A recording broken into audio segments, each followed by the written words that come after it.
Penyatuan jiwa dengan Nyi Blorong. Di sebuah desa terpencil yang dikelilingi hutan lebat, hiduplah seorang dukun sakti bernama Ki Sura. Dia adalah sosok yang sangat dihormati dan ditakuti oleh penduduk desa.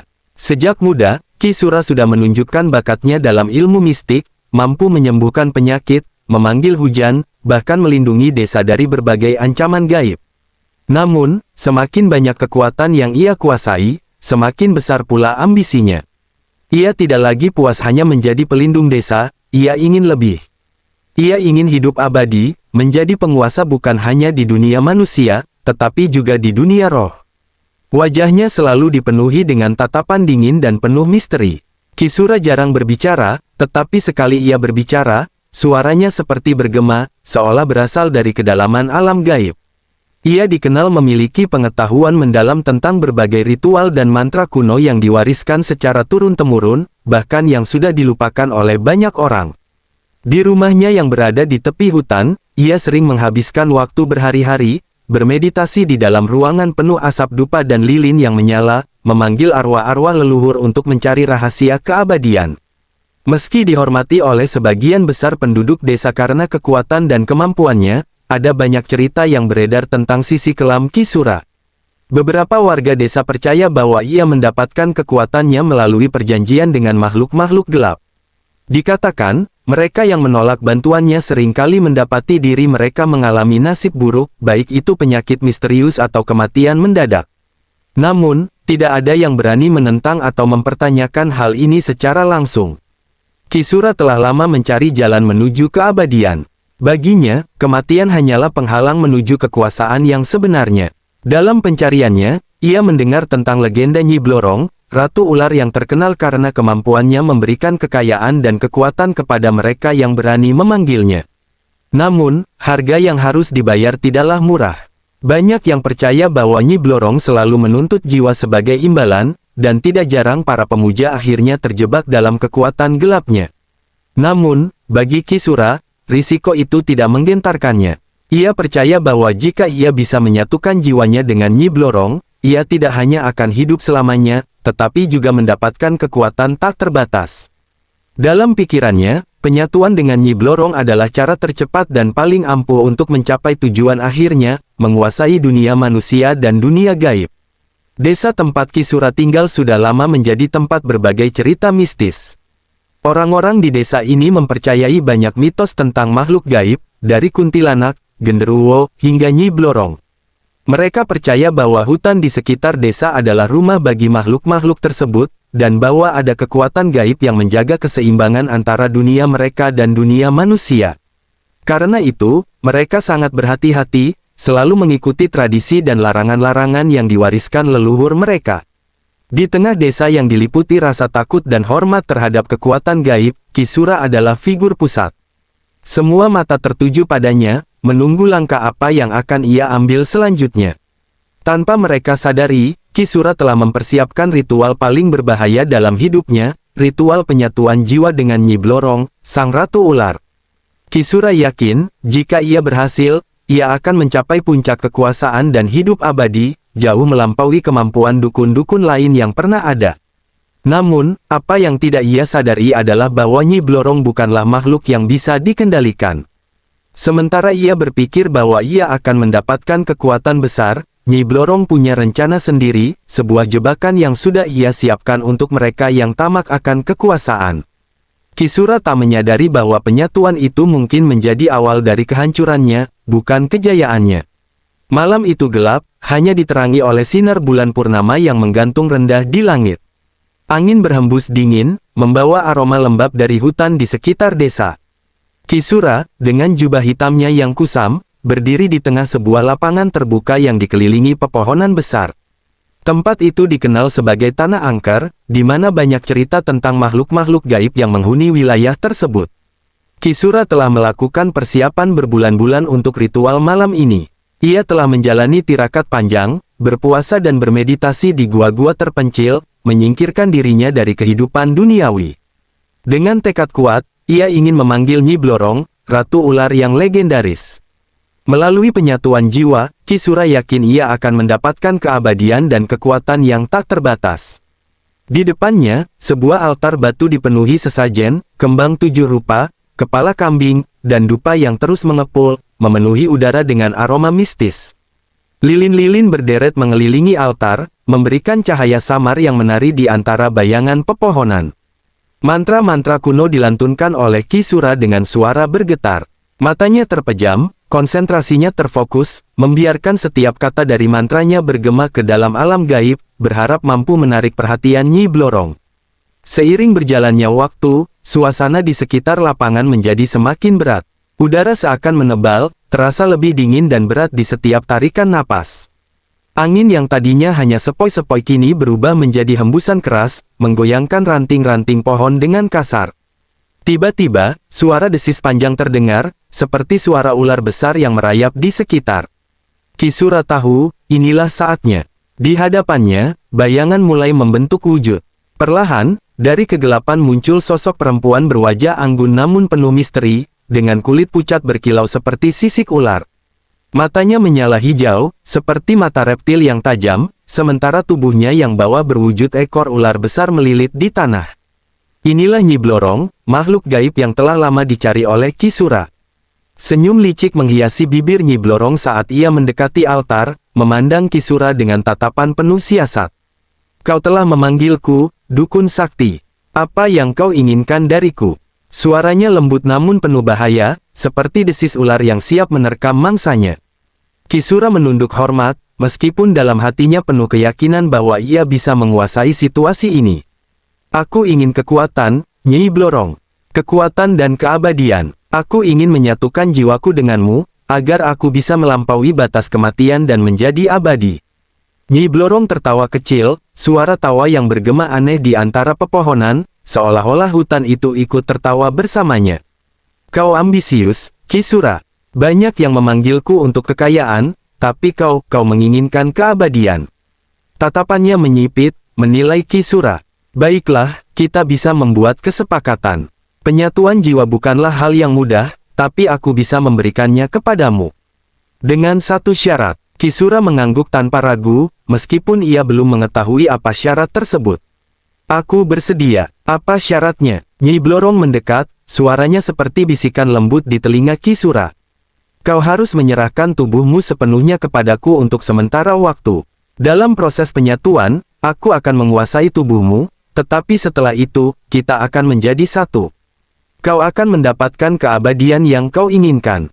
Ki Sura memikirkannya sejenak, tapi dengan ambisinya yang begitu besar, ia mengabaikan rasa curiga yang sempat muncul di benaknya. Tanpa ragu, ia setuju. Aku menerima syaratmu. Nyi Blorong tersenyum lebih lebar. Bagus. Malam berikutnya, bulan purnama bersinar penuh di langit, menjadi saksi bisu dari ritual besar yang akan mengubah nasib Ki Sura. Di tengah hutan angker, dikelilingi oleh pepohonan tinggi yang menjulang, sang dukun sakti mempersiapkan dirinya untuk menjalani ritual paling berbahaya dalam hidupnya, penyatuan jiwa dengan Nyi Blorong. Di depannya, sebuah lingkaran besar telah digambar di tanah menggunakan darah hewan kurban, dihiasi dengan simbol-simbol kuno yang hanya dimengerti oleh Ki Sura. Di tengah lingkaran itu, sebuah altar batu berdiri tegak. Sesajen berupa bunga 7 rupa, dupa, dan keris pusaka tergeletak di atasnya, bersiap menjadi medium untuk memanggil makhluk gaib yang ditakuti itu. Ki Sura, dengan jubah hitam yang berkibar tertiup angin malam, mulai melantunkan mantra-mantra yang telah ia pelajari dari kitab-kitab kuno. Suaranya bergetar rendah, bergema di antara pepohonan yang berderak di sekitar. Seiring lantunan mantranya, udara di sekitar mulai berubah. Hawa dingin dan berat menyelimuti tempat itu, seolah-olah dunia gaib perlahan-lahan menyatu dengan dunia nyata. Lilitan asap dupa membubung tinggi, menciptakan kabut tipis yang membuat suasana semakin mencekam. Tiba-tiba, dari dalam lingkaran, terdengar desis panjang. Udara menjadi semakin dingin, dan Ki Sura merasakan kehadiran sesuatu yang luar biasa kuat. Bayangan besar perlahan-lahan muncul di dalam lingkaran, membentuk sosok perempuan anggun dengan ekor ular besar yang melingkar di tanah. Itu adalah Nyi Blorong, makhluk gaib legendaris yang selama ini hanya didengar dalam cerita rakyat. Nyi Blorong melayang di udara, memandang Ki Sura dengan tatapan mata hijau yang tajam, senyumnya licik dan penuh tipu muslihat. Ki Sura telah siap menghadapi segala risiko demi mendapatkan kekuatan yang ia dambakan. Nyi Blorong mendekat ke altar, lalu mulai melantunkan mantra dalam bahasa gaib yang Kisura tidak sepenuhnya pahami. Suara Nyi Blorong berubah menjadi bisikan-bisikan aneh, membuat suasana di sekitar semakin mencekam. Perlahan, kabut mulai menebal di sekitar lingkaran. Angin kencang berputar-putar di sekitar mereka, membuat pohon-pohon bergoyang dengan keras. Tubuh Kisura mulai terasa berat, seolah ada sesuatu yang mengalir masuk ke dalam dirinya. Dia merasakan kehadiran Nyi Blorong semakin mendekat, bukan hanya secara fisik, tetapi secara spiritual. Semakin dalam ia masuk ke dalam trance, semakin samar kendali atas tubuhnya terasa. Pada puncak ritual, Nyi Blorong melayang lebih dekat. Ekor ularnya membelit tubuh Kisura, dan perlahan, sosok gaib itu mulai merasuk ke dalam tubuh sang dukun. Pada awalnya, Kisura merasa gelombang kekuatan besar memenuhi dirinya, ini adalah apa yang ia inginkan, kekuatan yang melampaui dunia manusia. Namun, seiring waktu, ada sesuatu yang tidak beres. Dia merasa jiwanya mulai terdorong keluar dari tubuhnya sendiri. Perlahan, kendali atas tubuhnya mulai hilang. Gerakannya bukan lagi miliknya. Tubuhnya, yang seharusnya meresapi kekuatan Nyi Blorong, malah bergerak sendiri tanpa perintah. Mata Kisura yang tadinya tajam kini berubah menjadi dingin dan kosong. Nyi Blorong, yang seharusnya hanya menyatu dengan jiwa Kisura, kini sepenuhnya mengambil alih tubuh sang dukun. Kisura berusaha melawan, mencoba menarik kembali kendali, tetapi sia-sia. Proses penyatuan ini bukanlah seperti yang ia bayangkan. Itu adalah jebakan. Senyum licik muncul di bibirnya, tetapi senyum itu bukanlah milik Kisura. Itu adalah Nyi Blorong, yang kini bersemayam di dalam tubuhnya. Terima kasih, Kisura, suara Nyi Blorong terdengar dari mulut sang dukun. Tubuh ini akan sangat berguna bagiku. Kisura, yang kini hanya bisa menyaksikan dari dalam tubuhnya sendiri, merasa panik. Ia telah tertipu. Penyatuan jiwa yang ia harapkan adalah penipuan semata. Nyi Blorong tidak pernah berniat untuk membagi kekuatan atau keabadian dengannya. Sebaliknya, ia hanya menggunakan tubuh Kisura sebagai wadah untuk kembali ke dunia manusia. Dalam tubuh Kisura, Nyi Blorong merasakan kekuatannya semakin besar. Ia tertawa puas, sementara jiwa Kisura terjebak dalam kegelapan, tak mampu lagi mengendalikan apapun. Nyi Blorong telah berhasil mendapatkan tubuh manusia yang ia butuhkan untuk menebar teror di desa, dan kini, dengan kekuatan dukun sakti dalam genggamannya, tak ada yang bisa menghentikannya. Sejak malam ritual penyatuan itu, desa yang tadinya tenang berubah drastis. Nyi Blorong, kini bersemayam di tubuh dukun Kisura, mulai menjalankan rencananya untuk menguasai desa dengan cara licik dan perlahan. Meskipun wajah dan suara yang digunakan adalah milik dukun sakti yang dihormati, ada sesuatu yang berbeda dalam caranya bergerak dan berbicara. Warga desa yang dulu mempercayainya mulai merasakan hawa aneh setiap kali mereka berada di dekatnya, namun tak ada yang berani menyuarakan kecurigaan itu secara terang-terangan. Kejadian aneh pertama terjadi tak lama setelah ritual penyatuan. Seorang pria desa yang dikenal suka mengkritik dukun tiba-tiba jatuh sakit. Tubuhnya lemah, matanya selalu terpejam, dan setiap malam, ia mengigau tentang sosok perempuan berwujud ular yang datang dalam mimpinya, mengancam untuk mengambil nyawanya. Para tabib desa tidak bisa menemukan penyebab penyakitnya, dan semua pengobatan tradisional yang dicoba tak berhasil. Dalam waktu singkat, tubuh pria itu memburuk, dan pada hari kelima, ia meninggal dalam kondisi yang sangat mengenaskan. Tubuhnya kaku, kulitnya bersisik seolah terkena racun ular. Penduduk desa mulai panik, namun, mereka tidak tahu harus berbuat apa, karena tak ada yang mencurigai bahwa semua ini berkaitan dengan Kisura. Mereka hanya menganggap itu sebagai tanda dari roh-roh jahat atau kutukan gaib yang tak bisa dijelaskan. Kejadian misterius berikutnya menimpa binatang-binatang di desa. Ayam, kambing, dan bahkan beberapa anjing penjaga yang sering berkeliaran mulai hilang tanpa jejak. Pada malam hari, warga desa bisa mendengar jeritan hewan-hewan itu dari dalam hutan, namun ketika dicari, tak ada satu pun yang ditemukan.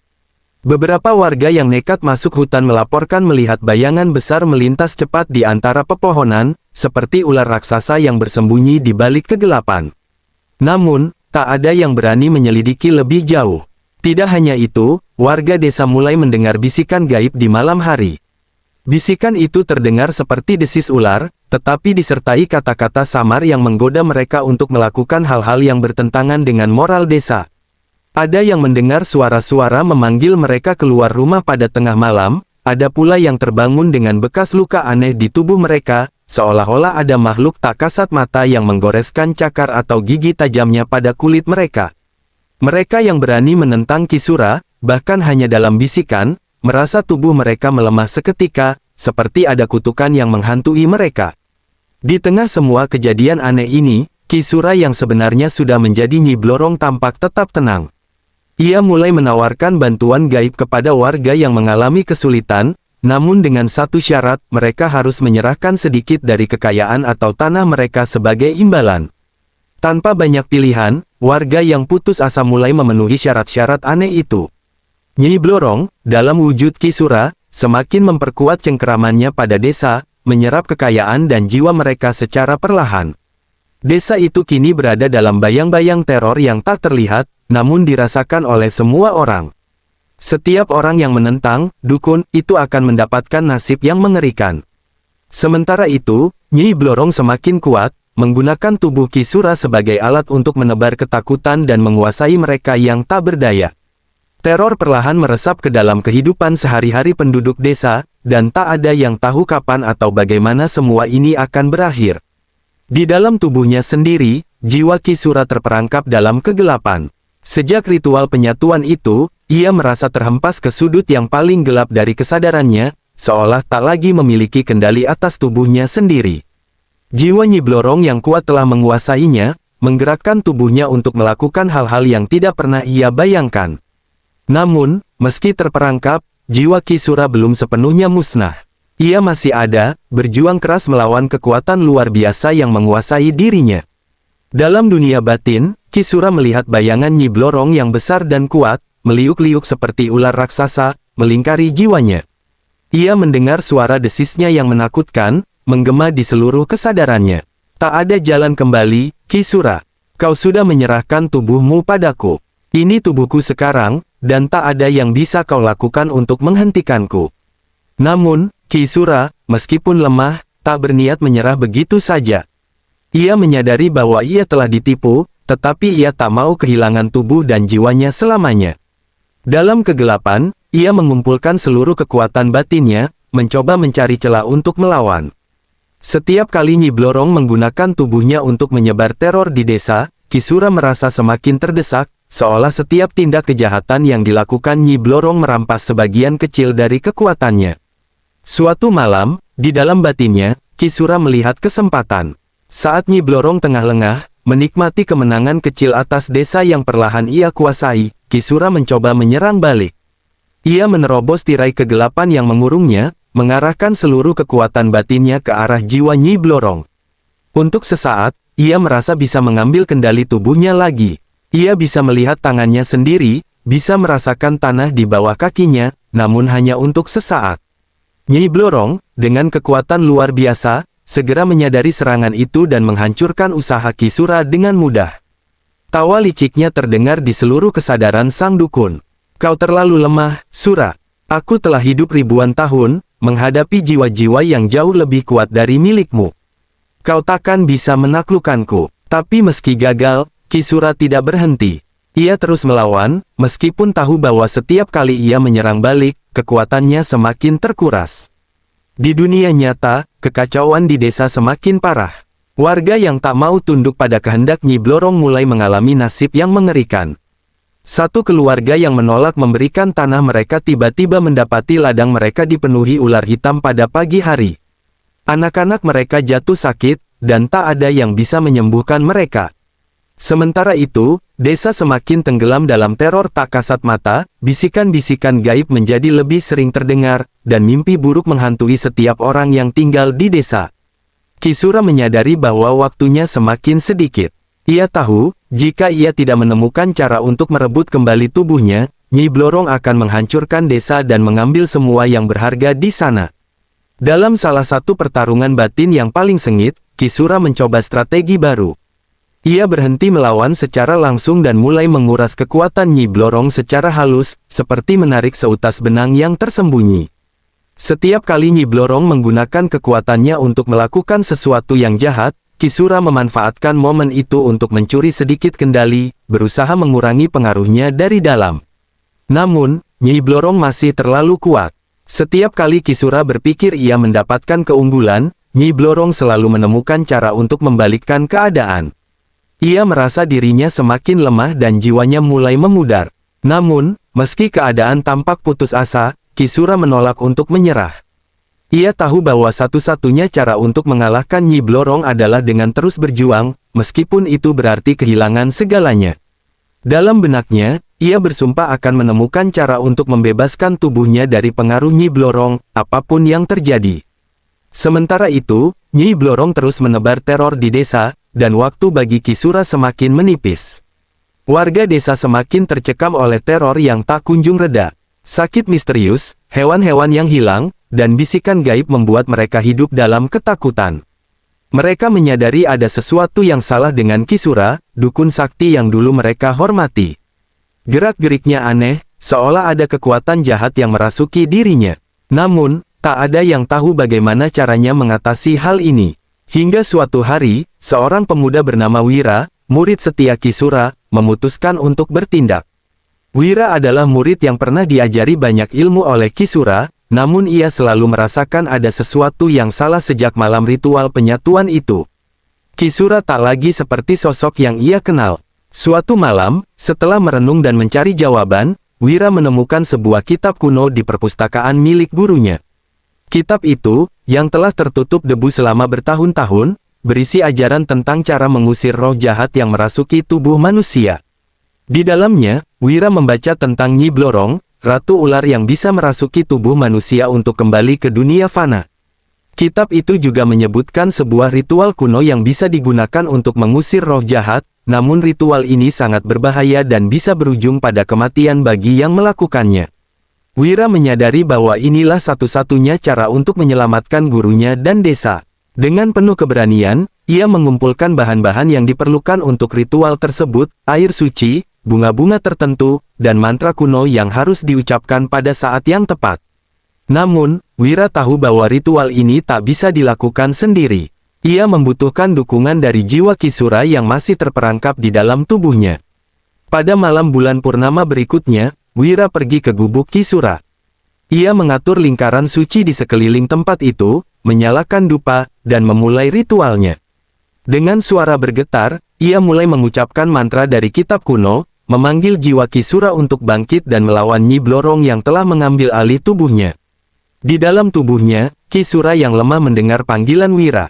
Ia merasa ada sedikit kekuatan yang kembali padanya, seperti tali yang bisa ia genggam untuk keluar dari kegelapan. Nyi Blorong, yang merasa ancaman itu semakin dekat, mulai berusaha menghalangi ritual tersebut. Tubuh Kisura bergerak dengan liar, menyerang Wira, namun pemuda itu tetap bertahan, melindungi dirinya dengan mantra-mantra pelindung yang ia pelajari. Di dalam batin, pertarungan besar mulai terjadi. Jiwa Kisura, yang tadinya hampir tenggelam dalam kegelapan, kini bangkit untuk menghadapi Nyi Blorong.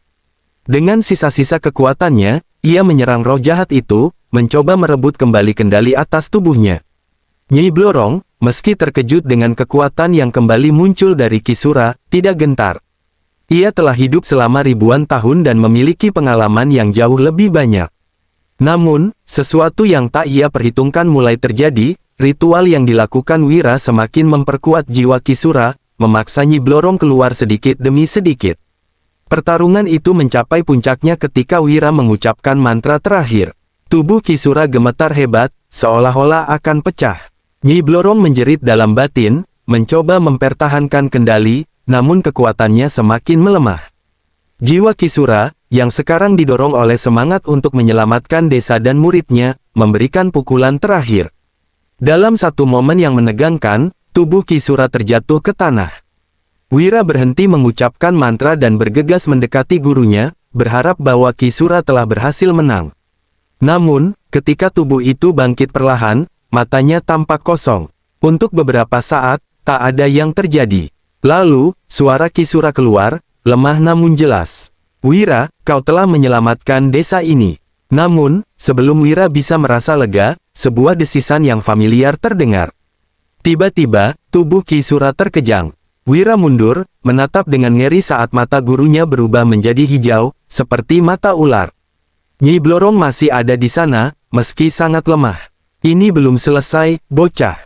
Aku akan kembali. Dengan sisa kekuatannya, Wira mengambil air suci yang telah ia siapkan dan memercikkannya ke tubuh Ki Sura.